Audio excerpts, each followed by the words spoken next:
The one who enters by the gate is the shepherd of the flock. The gatekeeper opens the gate for him, and the sheep hear his voice. He calls his own sheep by name and leads them out.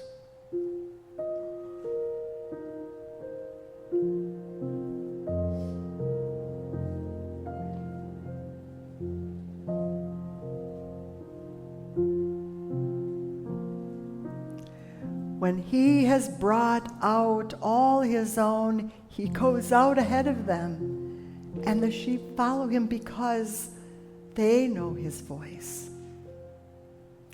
I am the gate.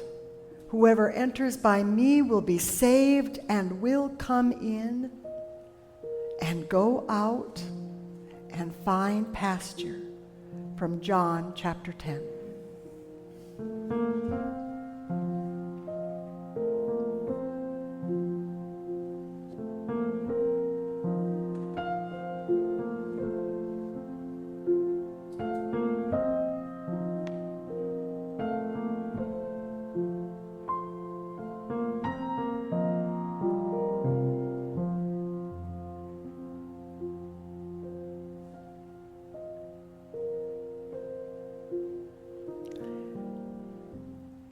We never feel we have enough.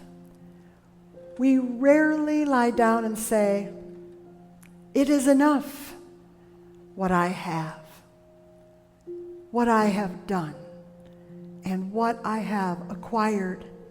It is enough." Or shouldn't we also add, "What God has given me is enough"?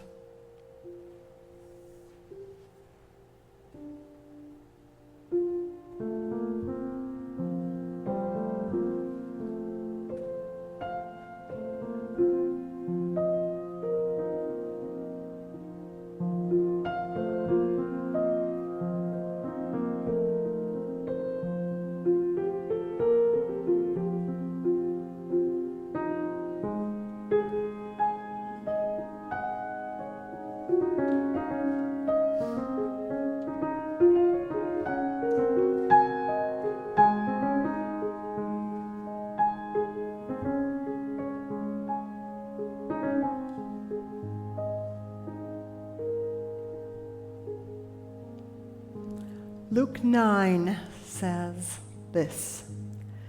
Jesus said, "If any wish to come after me, let them deny themselves, refuse themselves, take up your cross daily, and follow me. You who want to save your life will lose it, and those who lose their life for my sake will save it. Where's the profit in gaining the whole world but losing, forfeiting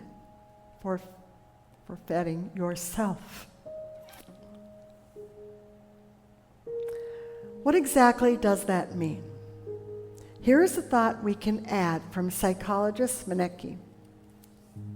A key principle that stood out from my research was the finding that our species is worried about weird things. We worry about losing things all of us are going to lose anyway. We are so worried about losing them, we would do absolutely anything to avoid losing them. In fact, we would sacrifice everything we love, if necessary, just to avoid the thought of losing everything we love.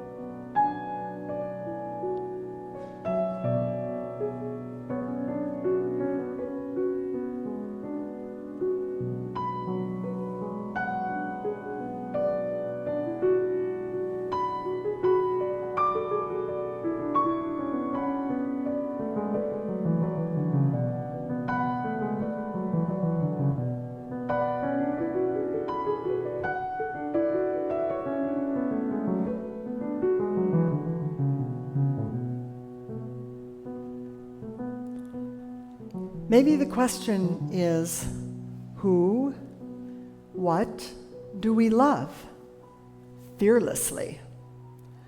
But also, we might ask ourselves, can this powerful experience, thing, or person that I find myself surrendering to or losing myself to sustain me and assist me with my ferocious fear of loss, knowing it could undo me?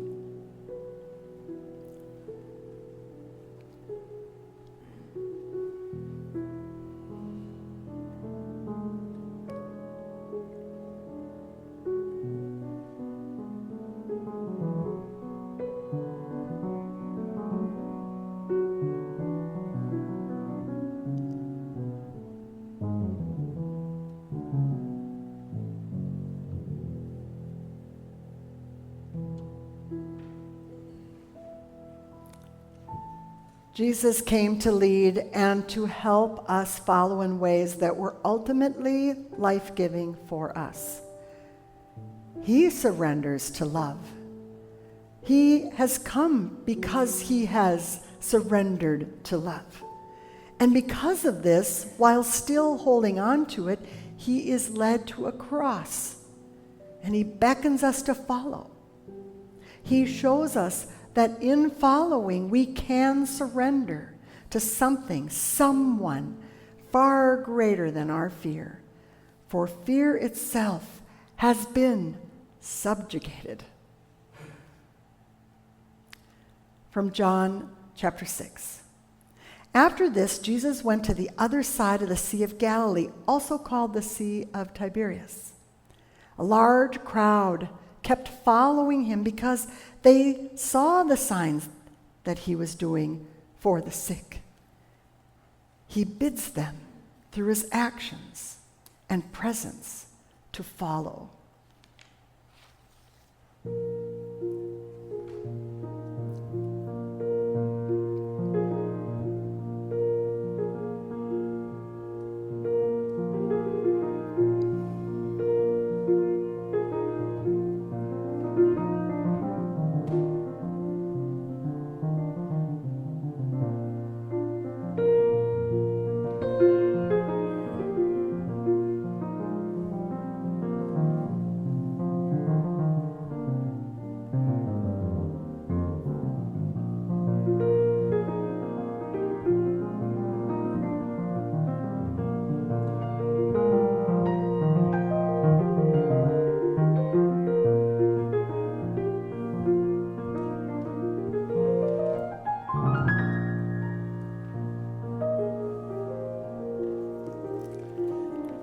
A quote by theologian Bonhoeffer, who lost his life in World War II resisting Hitler, said, "Costly grace is the gospel which must be sought again and again, the gift which must be asked for, the door at which a man must knock.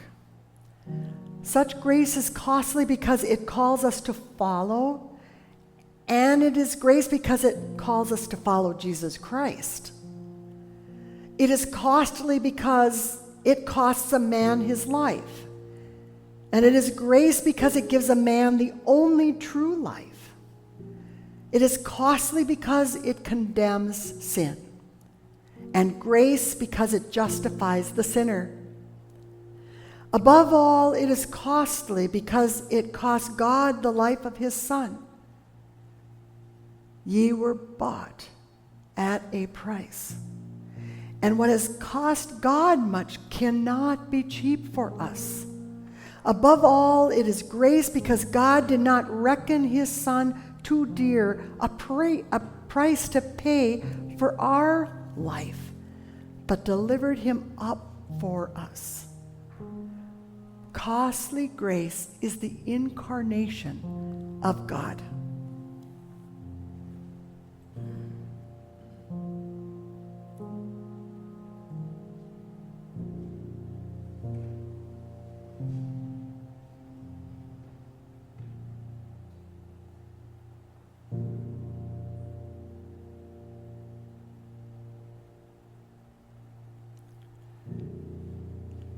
Faith is a living, daring confidence in God's grace, so sure and certain that a man could stake his life on it 1,000 times. Martin Luther.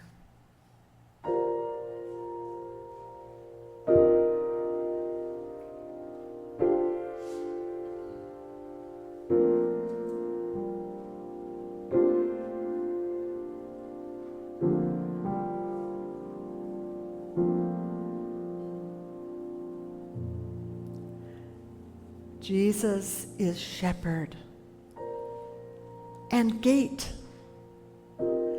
and he has set us free to come and go in safety. All we do is follow, enabled by his Spirit. Amen.